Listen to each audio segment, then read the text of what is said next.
Baik, bismillahirrahmanirrahim. Assalamualaikum warahmatullahi wabarakatuh. Perkenalkan, nama saya Zuliman dengan NIM 2022 01010310. Baik, di video kali ini saya akan mempresentasikan proposal saya dengan mata kuliah metodologi penelitian kualitatif dengan dosen pengampu Dr. Syahrul MPD, yang dimana di proposal saya kali ini saya mengangkat judul tentang strategi peningkatan mutu pendidikan melalui adaptasi keterbatasan sarana dan prasarana di Madrasah Aliyah Asyafiyah Kendari. Adapun di bab satunya yaitu yang poin pertama yaitu latar belakang. Di latar belakang judul saya itu yang dimana kelengkapan dan ketersediaan fasilitas pendidikan di sekolah atau madrasah sangatlah berpengaruh terhadap keefektifan dan kelancaran pembelajaran di dalam kelas. Nah, sarana dan prasarana di sini merupakan faktor yang sangat penting yang akan menentukan apakah sebuah proses pembelajaran bisa berjalan efektif atau justru sebaliknya. Nah, peningkatan mutu pendidikan juga merupakan hal yang sangat penting dalam upaya menciptakan sumber daya manusia yang berkualitas dan kompetitif. Adapun rumusan masalah dari judul saya yaitu saya mengambil dua rumusan masalah. Yang pertama, bagaimana strategi yang diterapkan oleh Madrasah Aliyah Asyafiyah Kendari dalam mengatasi keterbatasan sarana dan prasarana. Yang kedua yaitu bagaimana pemanfaatan sarana dan prasarana dalam meningkatkan mutu pendidikan di Madrasah Aliyah Asyafiyah Kendari. Adapun poin yang ketiga yaitu definisi operasional, yang dimana definisi operasionalnya itu pertama strategi. Nah, di sini strategi adalah perencanaan yang berisi tentang rangkaian kegiatan suatu pola yang direncanakan dan ditetapkan secara sengaja untuk melakukan kegiatan atau tindakan. Yang kedua yaitu mutu. Nah, mutu pendidikan di sini adalah kualitas atau tingkat keunggulan suatu sistem pendidikan yang mencakup keseluruhan proses dan hasil pembelajaran. Poin yang ketiga yaitu adaptasi dalam dunia pendidikan. Nah, dalam konteks pendidikan, adaptasi di sini yaitu meliputi kemampuan guru, siswa, dan institusi pendidikan untuk menyesuaikan metode, kurikulum, sarana dan prasarana, serta strategi pembelajaran sesuai dengan kondisi dan kebutuhan yang berubah-ubah seperti perubahan teknologi, kebijakan, dan lingkungan sosial. Poin yang keempat yaitu sarana dan prasarana. Nah, sarana pendidikan di sini adalah semua fasilitas yang secara langsung menunjang proses pendidikan, khususnya di dalam proses belajar mengajar.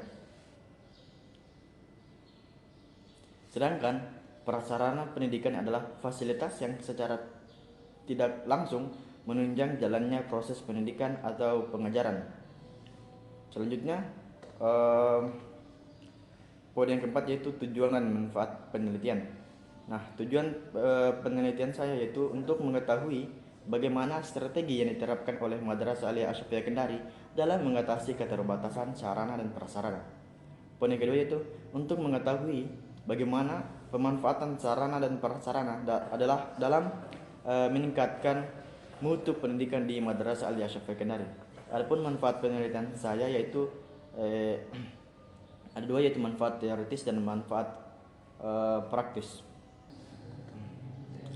Baik, kali ini kita melangkah ke bab 2 yaitu kajian pustaka. Nah, di kajian pustaka di sini poin besarnya itu pertama landasan teoretik. Nah, landasan teoretik yang poin pertamanya itu strategi peningkatan mutu pendidikan.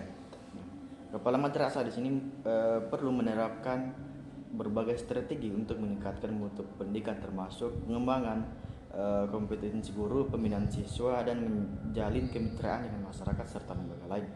Yang dimana semua strategi ini didukung oleh pemanfaatan sarana dan prasarana yang optimal untuk menciptakan lingkungan belajar yang kondusif dan berwawasan lingkungan. Poin yang kedua yaitu sarana dan prasarana. Nah, sarana dan prasarana yang dimaksud di sini adalah sarana dalam konteks pendidikan. Nah, dalam konteks pendidikan, sarana dan prasarana dipergunakan dalam pelaksanaan pendidikan secara umum maupun dipergunakan secara khusus untuk pembelajaran. Nah, adapun sarana adalah alat yang secara langsung dapat mendukung tercapainya tujuan pendidikan, misalnya seperti ruang buku, perpustakaan, laboratorium dan sebagainya. Adapun prasarana adalah alat yang digunakan secara tidak langsung dalam mendukung tercapainya tujuan pendidikan. Contohnya seperti lokasi atau tempat, lapangan olahraga, uang dan sebagainya.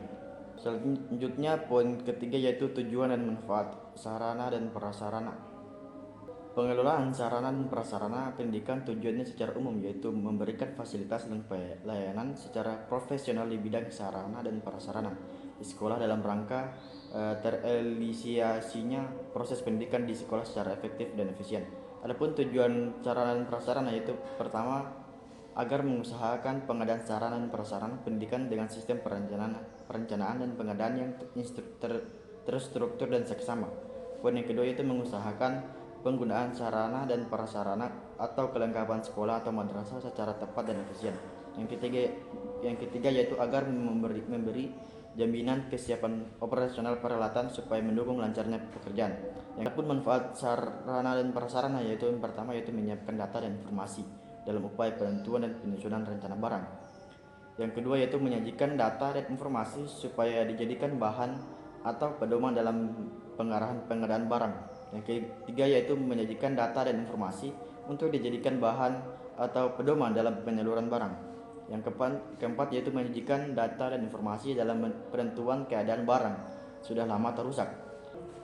Riset relevan yang saya gunakan dalam penelitian saya yaitu yang saya menggunakan tiga konsep riset penelitian. Yang pertama yaitu ada penelitian yang dilakukan oleh Shaina Gailea yang diterbitkan tahun 2024 yang berjudul Peran Sarana dan Prasarana dalam Mendukung Implementasi Kurikulum Merdeka di MTSN 1 Kepulauan Sula.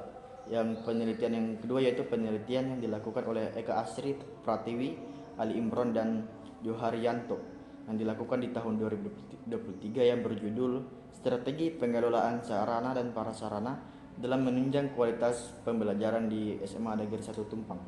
Yang penelitian ketiga yaitu penelitian yang dilakukan oleh Muhammad Sabar Hanif dan Linda Astriani yang dilakukan tahun 2024 yang berjudul Upaya Sarana dan Prasarana bagi kegiatan belajar siswa kelas 1 di SD Negeri Benda Baru 03. Bab 3 metode penelitian.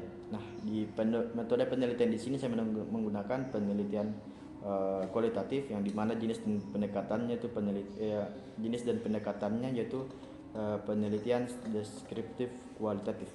Nah, adapun pendekatan penelitian saya itu menggunakan pendekatan penelitian studi kasus, yang dimana pendekatan studi kasus ini memungkinkan peneliti untuk menganalisis, menjelaskan dan memahami karakteristik serta konteks dari kasus yang diteliti secara mendalam. Selanjutnya poin besar yang kedua yaitu sumber data. Nah, sumber data di sini ada dua yaitu data primer dan data sekunder.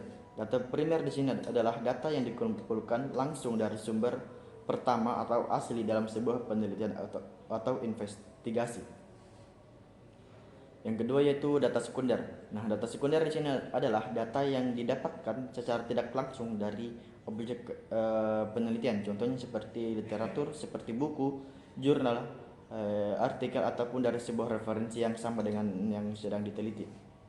Adapun waktu dan tempat penelitian saya yaitu penelitian ini dilakukan atau dilaksanakan di Yayasan Asyafiah Kendari pada jenjang Madrasah Aliyah yang berada di wilayah Kecamatan Baruga, Kota Kendari, Provinsi Sulawesi Tenggara, di bawah naungan Yayasan Pendidikan Agama dan Keagamaan Asyafiah Kendari, Yayasan Asyafiah.